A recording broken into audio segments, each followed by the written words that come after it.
Assalomu alaykum va rahmatullohi va barakatuh. Hurmatli igloterapiya muxlislari, tabiblar, tabibalar, haqiqiy mo'min musulmonlar. Sizlarga bir o'sha igloterapiya natijasida bo'ladigan meridianlar orqali, nuqtalar orqali ta'sir qilish, o'shalardan foydalanish saboqlarini sizlarga tushuntirmoqchi edim.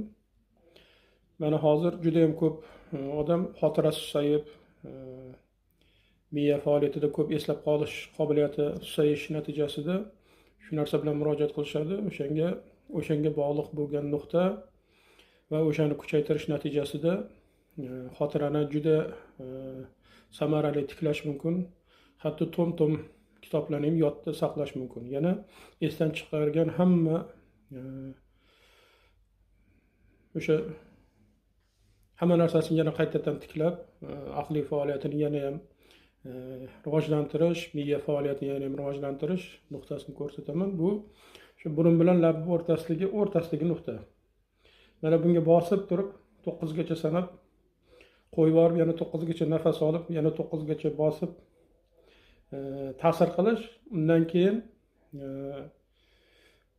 keyingi miya faoliyatini bosh aylanishda bo'lgan, ko'ngillanishda, yana holsizlanishda, kutilmaganda boyagidek ko'z xiralashishlarda foydasi bo'ladigan nuqtani mana xuddi shu nuqtani soat strelkasi bo'ylab massaj qilish.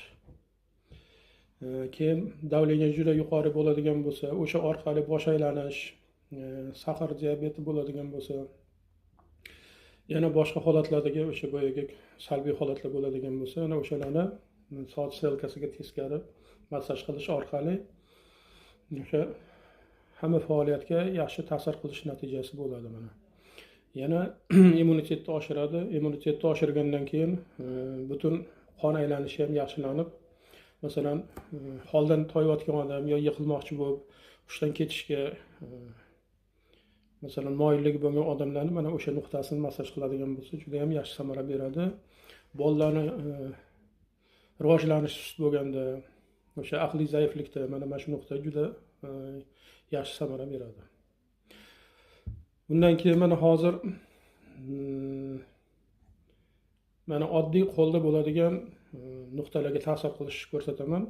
Bu mana barmoqlarni bir-biriga tekkizib 9 marta tekkizib, keyin yana ozgina dam olib, yana 9 marta mana shunday kuchaytirib ta'sir qilish. Bunda nima foyda bo'ladi? Bunda masalan miya faoliyatiga, miyani